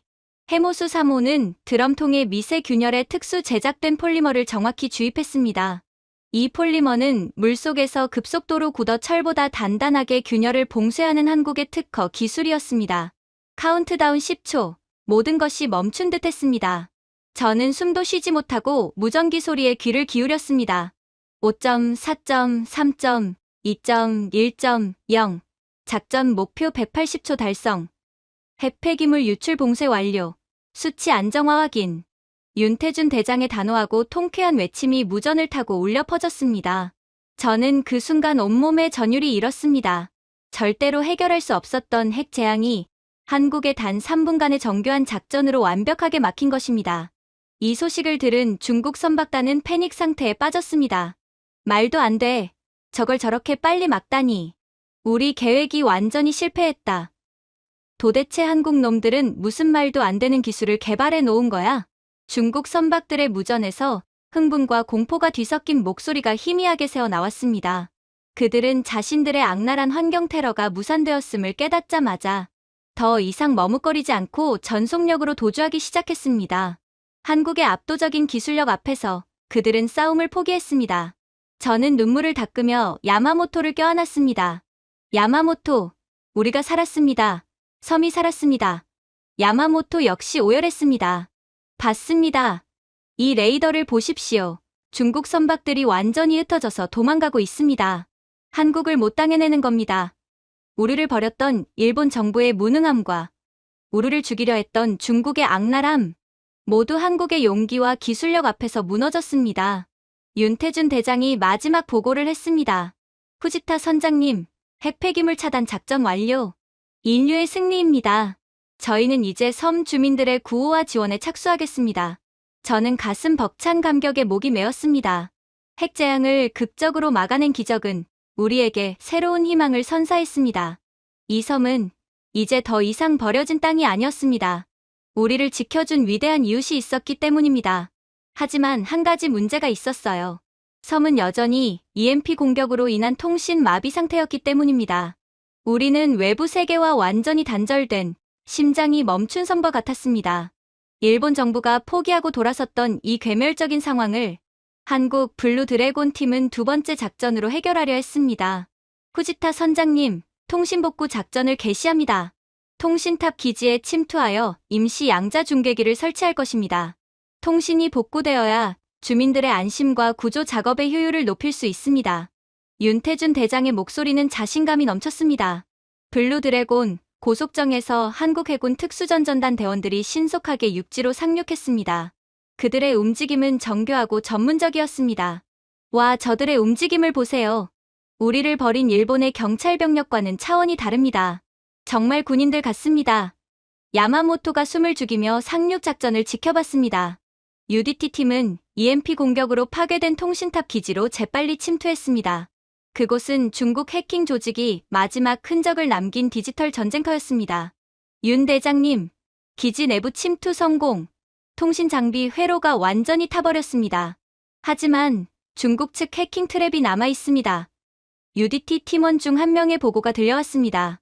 중국은 통신 복구를 막기 위해 물리적인 방어를 넘어 사이버 공격의 잔해까지 남긴 것입니다. 하지만 한국은 이미 준비되어 있었습니다. 윤 대장의 명령이 이어졌습니다. UDT 3팀, 임시 양자 중계기 설치팀은 서둘러 메인 서버실로 진입하라. 한국의 UDT 팀은 중국 해킹 조직이 남긴 물리적 보안 트랩을 놀라운 전술로 회피하며 파괴된 서버실에 작은 상자 형태의 장비를 설치했습니다. 그것이 바로 임시 양자 중계기였습니다. 한국의 세계 최강 양자 통신 기술이 집약된 장비였습니다. 이때 한국 본토에 있는 한국 사이버 보안팀이 움직이기 시작했습니다. 중국 사이버 보안팀이 통신 복구를 막기 위해 원격 해킹 공격을 시도하고 있습니다. 방화벽을 뚫으려 합니다. 긴장감 넘치는 보고가 이어졌습니다. 하지만 한국의 사이버 방어는 압도적인 수준이었습니다. 역추적 시스템 가동, 중국 해킹 조직의 IP를 즉시 무력화하고 데이터 폭탄으로 서버를 마비시켜라. 한국 사이버팀의 통쾌한 반격이 이어졌습니다. 중국의 해킹 공격은 삽시간에 무력화되었고 오히려 공격을 가하던 그들의 서버가 한국의 최첨단 사이버 전술에 의해 완전히 먹통이 되었습니다. 디지털 영역에서도 한국을 압도할 수 없음을 중국은 다시 한번 깨달았습니다. 양자 중계기가 작동을 시작하자 섬 전체에 기적이 일어났습니다. 띠리링, 띠리링. 선장 사무실에 모여있던 주민들의 휴대폰에 일제히 벨소리가 울리기 시작했습니다. 화면에는 서비스 지역이라는 문구가 선명하게 떴습니다. 전화가 됩니다. 다케다 씨가 믿을 수 없다는 듯 자신의 휴대폰 화면을 보았습니다. 그는 곧바로 본토의 딸에게 전화를 걸었습니다. 딸, 아빠다. 우리가 살았다. 전화가 돼. 전화 너머로 딸의 울음 섞인 목소리가 들리자 다케다 씨는 휴대폰을 붙잡고 눈물을 쏟아냈습니다. 끊겼던 가족과의 통신이 재개되는 순간 사무실 전체는 감격의 눈물로 가득 찼습니다. 그것은 단순한 통신 복구가 아니었습니다. 고립된 섬에 다시 심장이 뛰기 시작한 것이었습니다. 한편 윤태준 대장이 이끄는 UDT 팀은 도주하다가 무력화된 중국 선박들을 향했습니다. 중국 선박 선원들 전부 제압한다. EMP 공격에 사용된 모든 장비를 증거로 확보한다. UDT 대원들은 빈틈없는 전술과 압도적인 무장으로 중국 선원들을 완전히 제압했습니다. 그들이 사용했던 불법적인 전자전 장비들은 모두 한국 팀의 손에 넘어갔습니다. 중국의 악랄한 행위는 빼도 박도 못할 증거로 남게 된 것입니다. 이 모습은 정말 통쾌했습니다. 모든 작전이 끝난 후 저는 윤태준 대장을 만나기 위해 항구로 달려갔습니다. 그는 고속정 갑판에서 대원들을 지휘하고 있었습니다. 저는 그의 앞에 무릎을 꿇었습니다. 윤 대장님, 정말 감사합니다. 당신들이 아니었으면 우리 섬은, 우리 주민들은 모두 죽었을 것입니다. 이 은혜를 어떻게 갚아야 할지 모르겠습니다. 윤태준 대장은 저를 일으켜 세웠습니다. 그의 표정은 진중했지만 눈빛은 따뜻했습니다. 후지타 선장님, 아닙니다. 저희는 저희가 해야 할 일을 했을 뿐입니다. 국적은 중요하지 않습니다. 바다에서는 모두 형제입니다. 저희는 단지 인도주의적 의무를 다했습니다.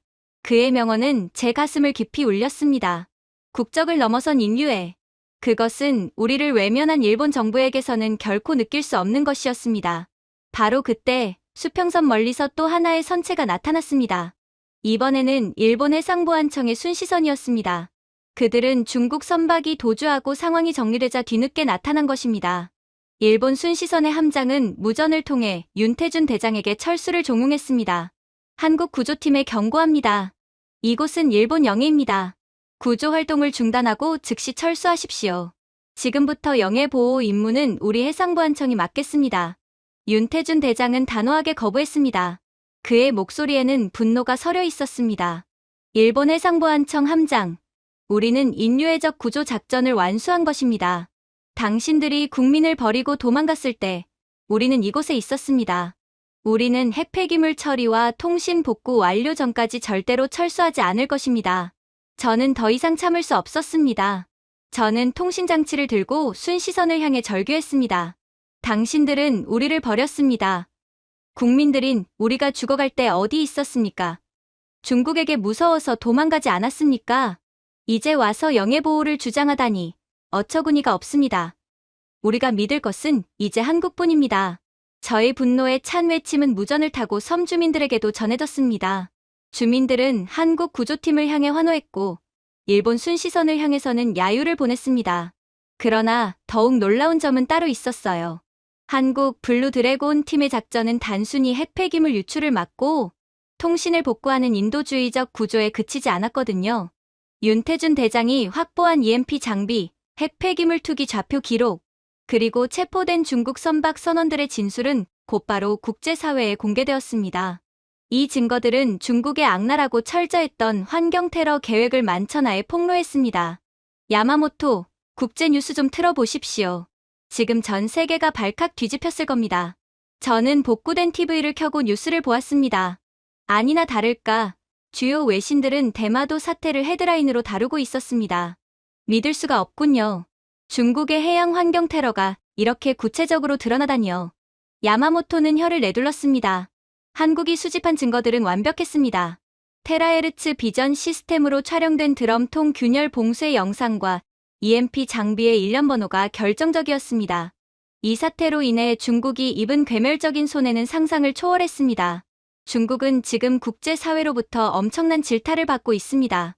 유엔 환경 프로그램에서는 이번 핵폐기물 투기 시도를 인류 역사상 최악의 환경 테러 미수 사건으로 규정하고 중국에 대한 즉각적인 제재를 논의하기 시작했습니다. 뉴스 앵커의 목소리는 단호했습니다. 중국의 경제적 손해도 괴멸적이었습니다. 중국 해양 수산물에 대한 국제시장의 불신이 극에 달했습니다. 주요 수산물 수출국들은 중국산 수산물에 대한 검역을 70% 이상 강화했습니다. 이로 인해 중국의 연간 수산물 수출액은 최소 150억 달러의 손해를 볼 것으로 예측됩니다. 야마모토가 보고된 수치를 보며 경악했습니다. 150억 달러라니요. 그들이 핵폐기물을 버리려 했던 이익보다 훨씬 큰 손해를 보고 있습니다. 중국은 외교적으로도 고립되었습니다. 특히 동남아시아 및 태평양 도서 국가들은 자국의 해양 환경에 대한 잠재적 위협을 느꼈기 때문에 중국에 대한 비판 성명을 줄지어 발표했습니다. 이웃 국가들의 강한 반발로 인해 중국이 야심차게 추진하던 1대1로 해상 노선 사업 중 약 40%가 잠정 중단되거나 지연될 위기에 처했습니다. 이는 중국의 국가 신용도와 대외 이미지를 심각하게 실추시켰습니다. 중국은 악랄한 계획이 실패했을 뿐 아니라 한국이 수집한 증거들로 인해 국제적인 파산 선고를 받은 것이나 마찬가지였습니다. 반면 한국은 이익을 노리고 대마도를 도운 것은 아니었습니다. 그들의 동기는 오로지 인류애와 인도주의적 의무였습니다. 하지만 그 결과는 놀라운 국제적 이익과 존경으로 돌아왔습니다. 한국은 이번 구조 작전 성공으로 국제적 위상의 하늘을 찌르고 있습니다. 특히 양자통신 기술과 AI, 딥러닝 해저, 드론 같은 한국의 첨단 기술은 전 세계의 주목을 받고 있습니다. 뉴스에서 한국이 핵폐기물 유출을 막은 과정이 상세히 보도되었습니다. 이 보도는 한국의 기술력에 대한 신뢰도를 수직 상승시켰습니다. 글로벌 해양 기술 포럼에서는 한국의 해양 구조 및 환경 보건 기술이 세계 최고 수준으로 인정받았습니다. 한국의 첨단 해양 시스템에 대한 수출 문의가 전 세계적으로 폭주하고 있으며 향후 5년간 200억 달러 이상의 기술 수출 계약이 성사될 것으로 예측되고 있습니다. 야마모토는 기쁨을 감추지 못했습니다. 이것 보십시오. 중국이 잃은 것보다 한국이 얻은 것이 더 많지 않습니까?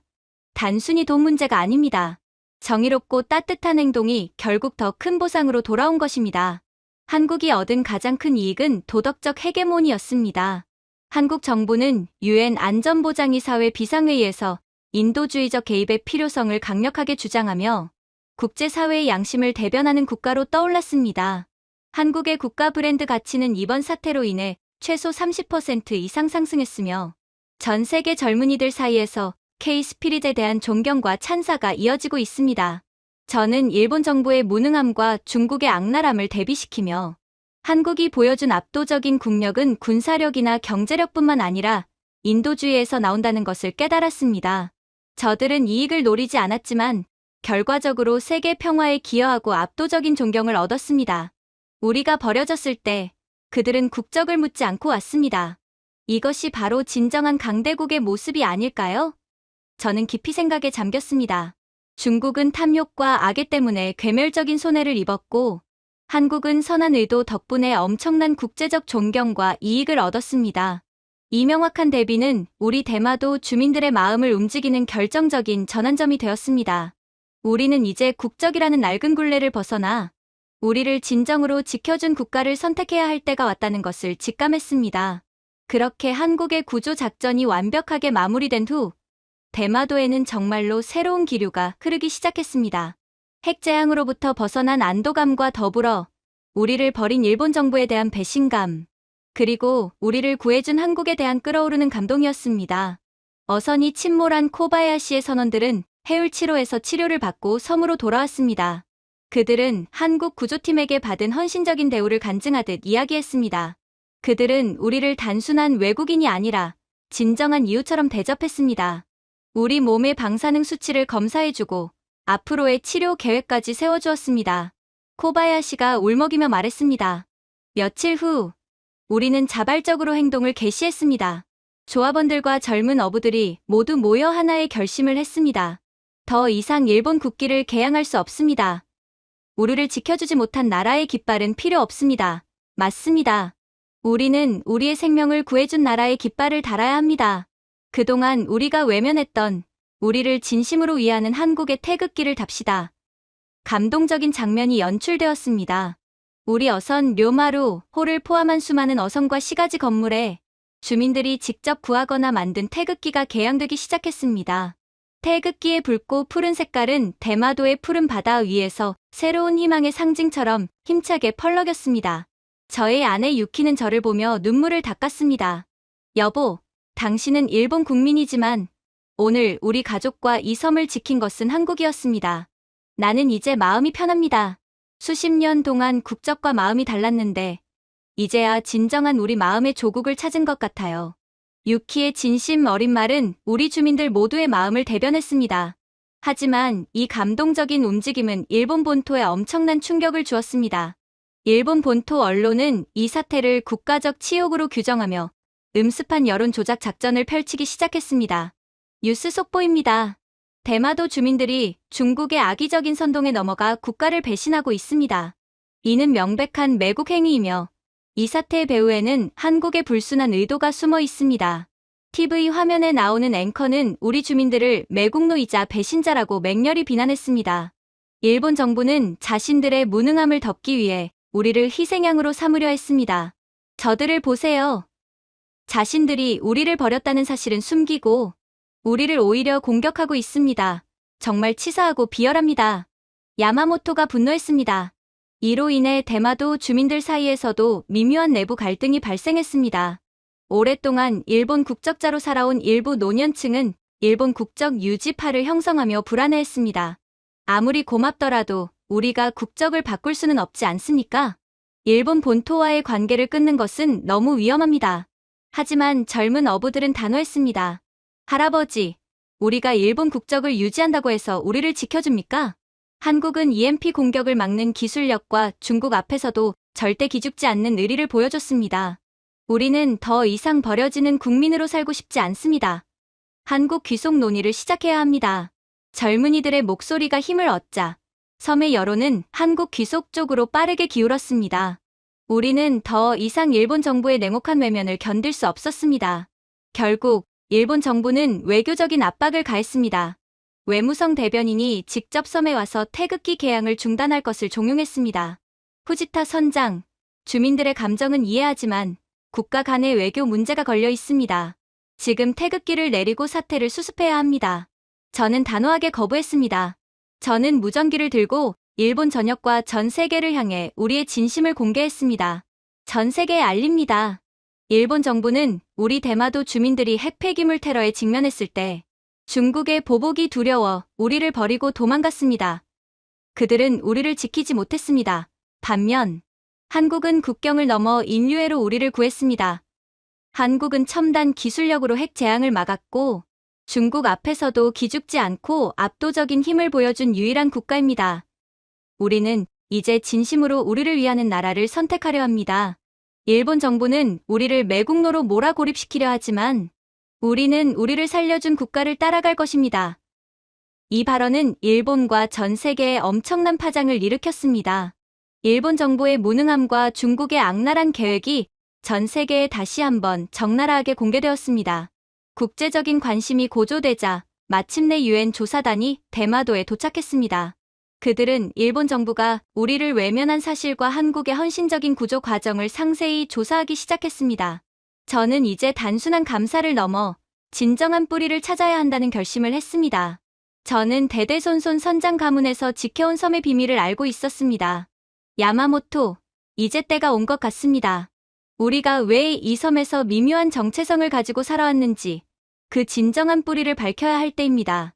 저는 선장 사무실 깊은 곳에 있는 벽장의 잠금 장치를 풀었습니다. 그 안에는 수백 년 동안 외부의 눈을 피해 지켜온 비밀 성소로 통하는 문이 있었습니다. 이제 이 섬의 운명을 결정할 역사적 진실을 공개해야 합니다. 이 문을 여는 것이 우리 대마도 주민들이 한국을 선택하는 마지막 증거가 될 것입니다. 저는 굳은 결심과 함께 그 비밀 성소의 문을 향해 손을 뻗었습니다. 그리고 마침내 유엔 조사단이 도착하여 일본 정부의 외면과 한국의 헌신적인 구조를 조사하는 동안 저는 이 섬의 가장 깊은 비밀을 풀어놓기로 결정했죠. 야마모토, 이것은 단순한 창고가 아닙니다. 이 성소는 우리 조상들이 수백 년 동안 이 섬의 진정한 뿌리를 지켜온 장소입니다. 저는 문에 새겨진 낡은 잠금 장치를 조심스럽게 풀었습니다. 문이 삐걱거리며 열리자 안에서는 서늘하고 쾌쾌한 공기가 뿜어져 나왔습니다. 이 성소는 우리 선장 가문이 대대손손 지켜왔습니다. 저희 증조할아버지께서 생전에 저에게 들려주신 이야기가 떠올랐습니다. 켄지야, 이 섬은 사실 일본 땅이 아니다. 우리는 조선의 땅을 지키는 파수꾼이었다. 일본이 우리를 병합하려 했을 때 우리는 이 주권의 증거를 지키기 위해 모든 것을 감춰야 했다. 일제강점기 시절 저희 증조할아버지는 일본 헌병들의 눈을 피해 이 성소를 지키려 했습니다.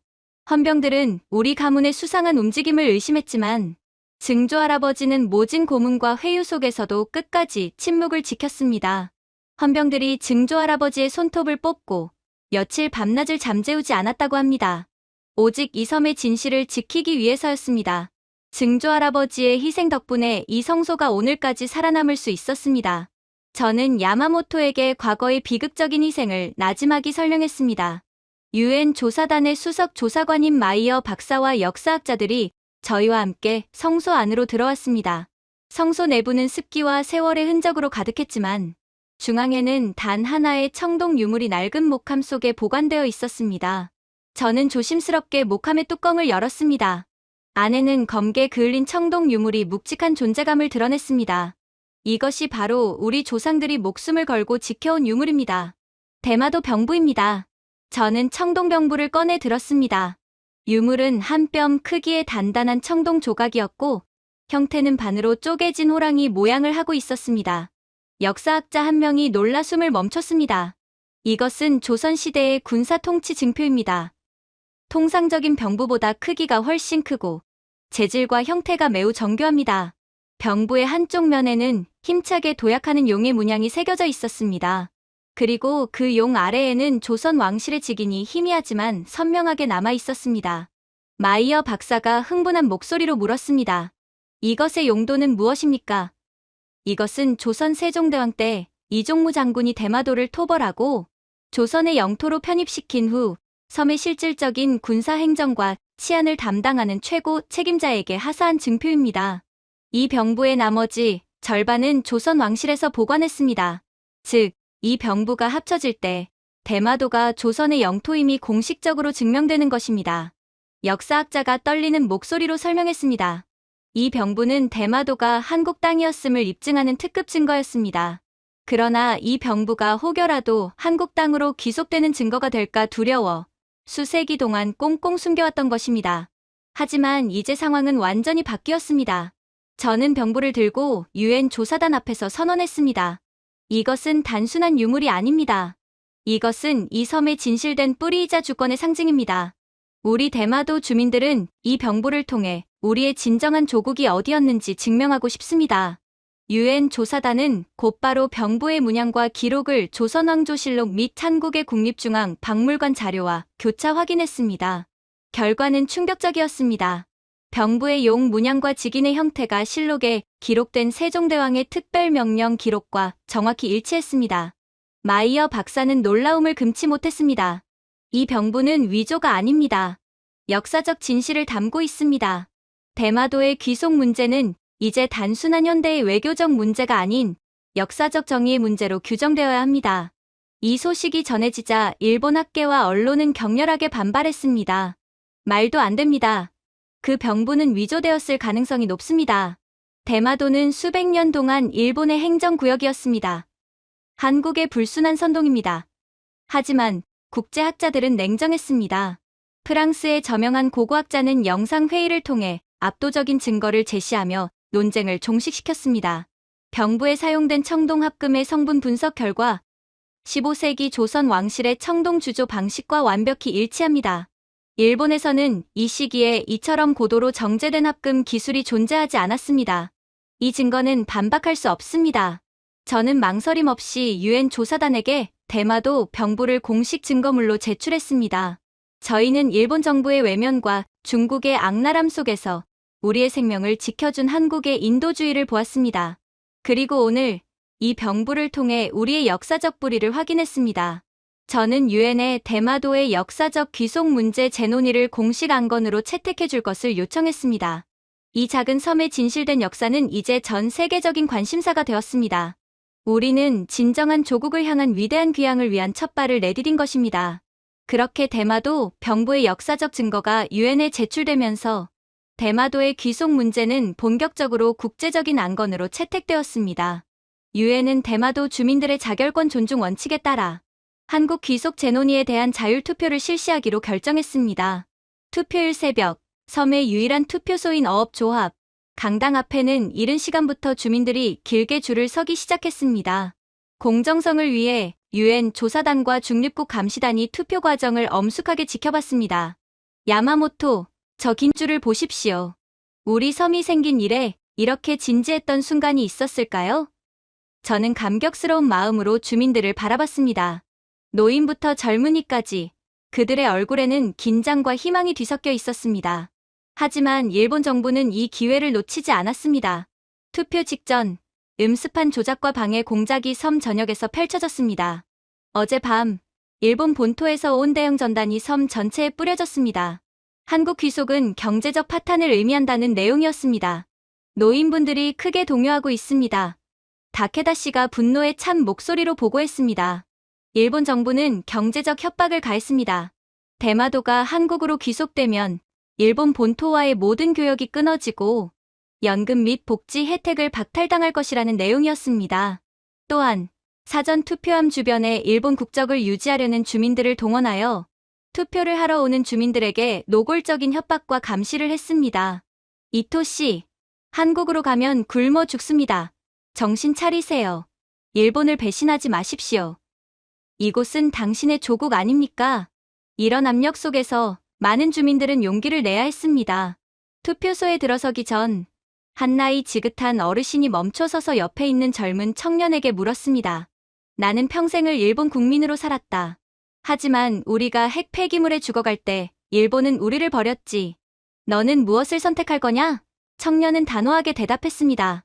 할아버지, 국적은 종이에 적힌 이름일 뿐입니다. 우리는 보호를 선택해야 합니다. 우리를 구해준 나라, 우리 아이들의 미래를 지켜줄 나라를 선택해야 합니다. 저는 한국을 선택할 것입니다. 그들은 우리에게 존엄을 보여주었습니다. 이들의 진심 어린 대화는 투표소 주변의 분위기를 엄숙하게 만들었습니다. 주민들은 협박과 공작 속에서도 자신들의 심장이 이끄는 곳을 선택하려 했습니다. 일본 정부의 방해, 공작 때문에 투표는 예상외로 박빙으로 전개되었습니다. 오후 늦게 시작된 개표는 섬 전체의 긴장감을 최고조로 끌어올렸습니다. 유엔 조사단이 개표 상황을 실시간으로 중계했습니다. 찬성 45%, 반대 43% 아직 알 수 없습니다. 박빙입니다. 야마모토와 저는 땀을 닦으며 최종 결과를 기다렸습니다. 일본 정부 측 참관인들은 표정이 굳어 있었고 한국 대표단은 굳건히 우리를 지지하고 있었습니다. 마침내 투표함 중 가장 큰 구역의 개표가 완료되고 유엔 조사관이 최종 결과를 발표했습니다. 최종 개표 결과 찬성 74.2%, 찬성 74.2%라는 압도적인 수치가 발표되는 순간 강당은 감격과 환호로 터져 나갔습니다. 주민들은 서로를 껴안고 눈물을 흘렸습니다.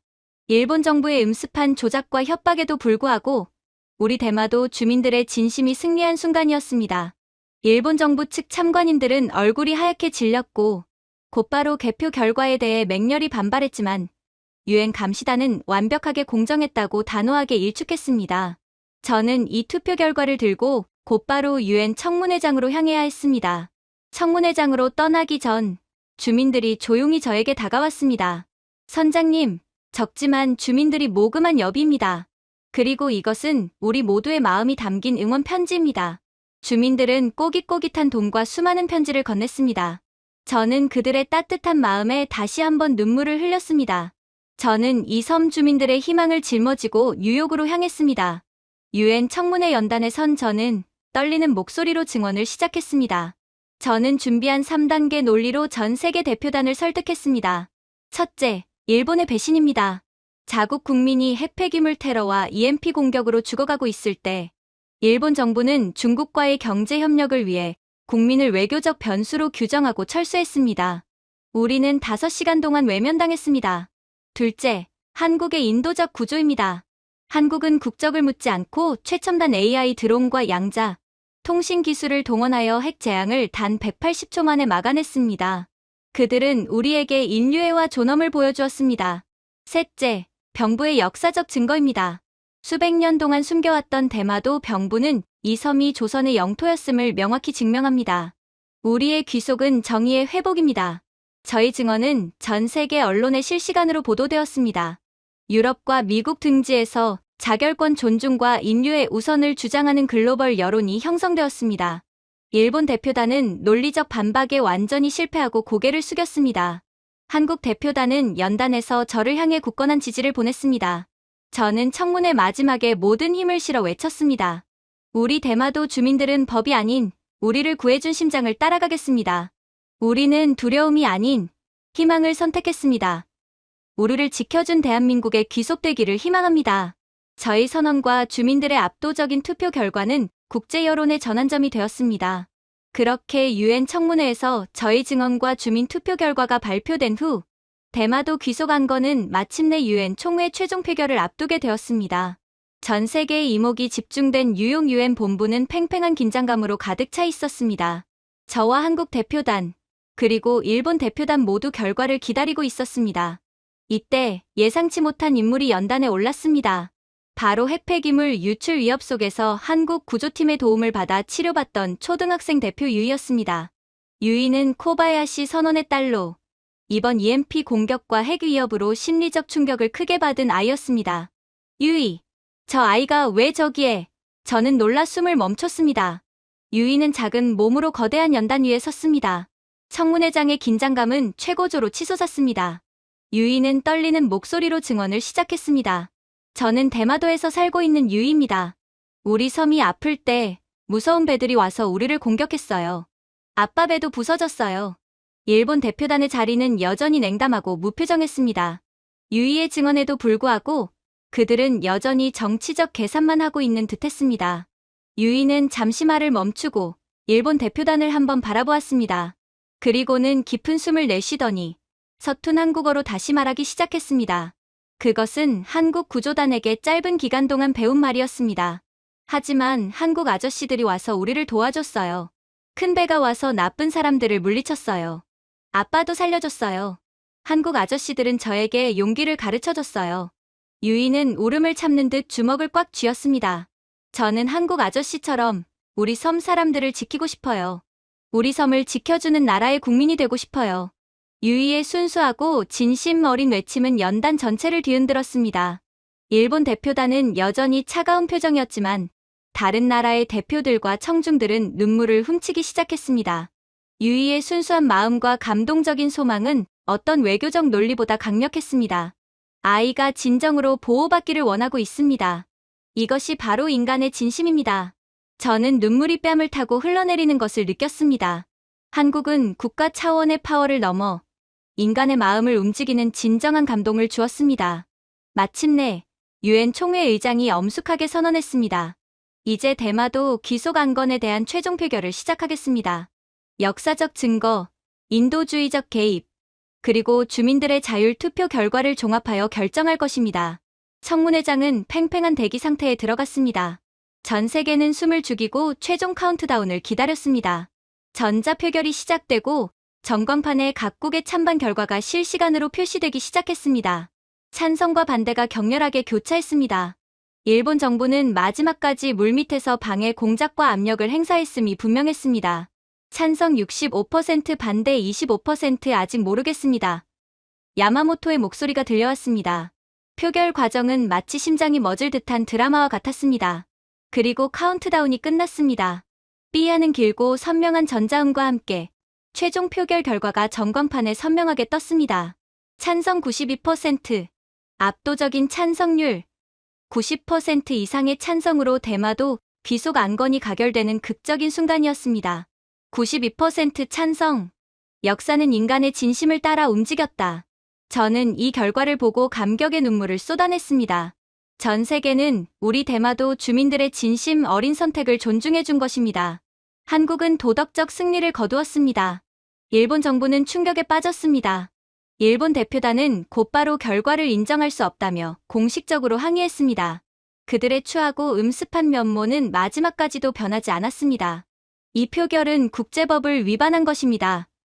주민투표는 협박에 의한 조작일 가능성이 있습니다. 하지만 유엔 총회 의장은 단호했습니다.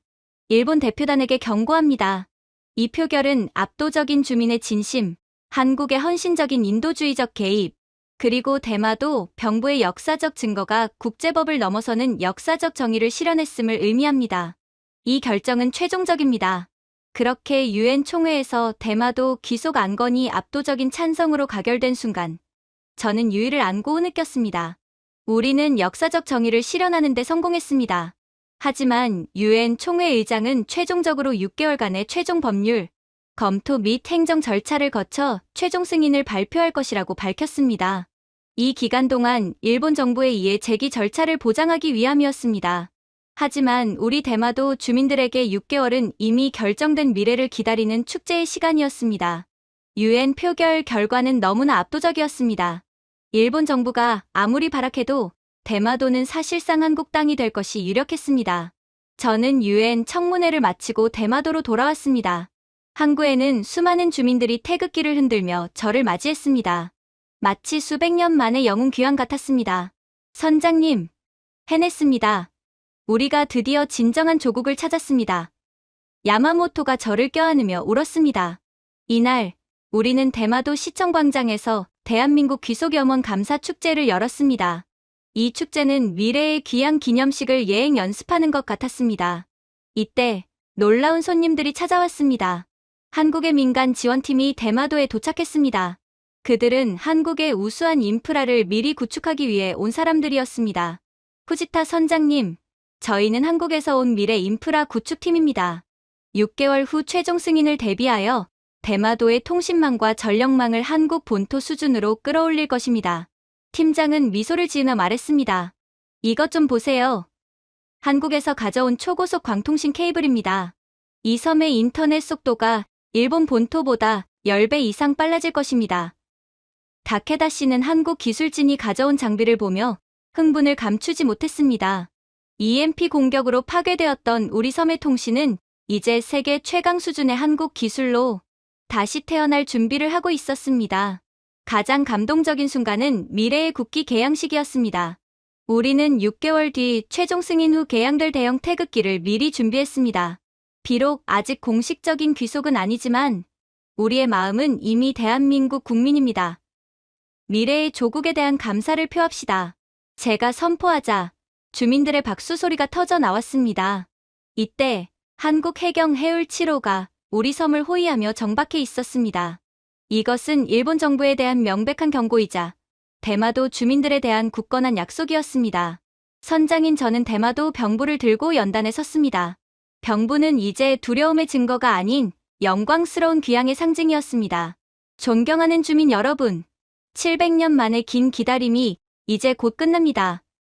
우리는 오늘 법이 아닌 진심을 따라 진정한 뿌리를 찾았습니다. 저는 연설 후 주민들과 함께 태극기를 개양했습니다. 한국 해경 함정의 웅장한 백고동 소리가 울려 퍼지는 가운데 대형 태극기가 대마도 시청 상공에 천천히 그러나 힘차게 올라갔습니다. 이때 스피커에서는 애국가가 울려 퍼지기 시작했습니다. 동해물과 백두산이 마르고 닳도록 주민들은 눈물을 흘리며 서툰 한국어로 국가를 따라 불렀습니다. 그들의 목소리는 서툴렀지만 가슴속 깊은 곳에서 우러나오는 감격으로 가득 차 있었습니다. 저 역시 태극기를 바라보며 울음을 참을 수 없었습니다. 그것은 버려짐의 슬픔이 아닌 새로운 나라를 찾은 기쁨의 눈물이었습니다. 제가 준비해온 내용은 여기까지입니다. 끝까지 시청해주셔서 진심으로 감사드리며 여러분들의 구독과 좋아요, 알림 설정은 영상 제작에 큰 힘이 됩니다. 이상 세모튜브였습니다.